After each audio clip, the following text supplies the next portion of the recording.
Here's something you may not know about one of our first warning meteorologists.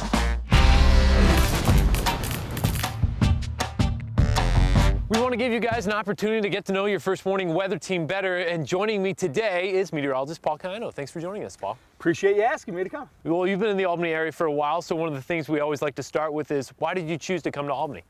Albany was one of the best schools, and still is, for atmospheric science and meteorology. And when I saw that, I'm like, wow, this is just down the road. I'm from the New York City area. Growing up downstate, we had all these storms that were supposed to be snowstorms but turned into rainstorms, right? It's just too warm along the coast. So I'm like, if I go a couple hours north, I could be in the real thick of it, right? The real good stuff. So that's why. You've done storm chasing in your day, so walk us through what you would typically do on the day of a storm chase. First of all, you hope that you wake up in a spot that's going to be a good spot for that day. That was from the planning from the night before. Then you kind of hang out and you look at the computer models and you see where some of the activity is expected to develop that day. And if you have to go on a ride, I mean, sometimes you have to drive 4 to 6 hours even just to get to a good spot if things changed overnight, because things change a lot. And you set up a spot that you think there's going to be initiation, where there's going to be some storms developing. And from that point, boy, it's just reading the sky and looking at your stuff and seeing how things are panning out and where activity is supposed to develop.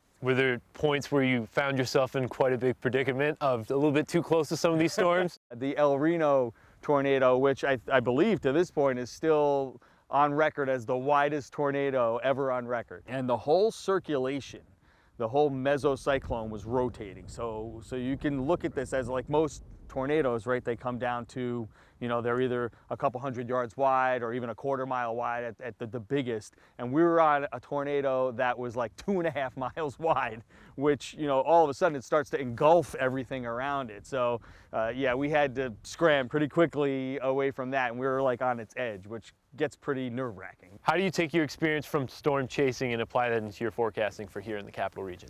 Well, when I'm out storm chasing, you look at the sky and you could see what that looks like on the radar or on the weather maps, and you say, oh, this equals this, right? So then when I come back home and there's certain setups for severe weather at home, I can sort of tell based on the radar and based on what I'm looking at in the sky, hey, I've seen this before, right? I know what evolves out of this, or I know what, when I look at the radar, this means this, it's going to be bad, or it's not going to be as bad. So you can sort of equate it, and these things don't happen as frequently locally here in the capital region. So going out to the plains and seeing these storms, you basically eventually see all these different scenarios in a week or in a couple of trips.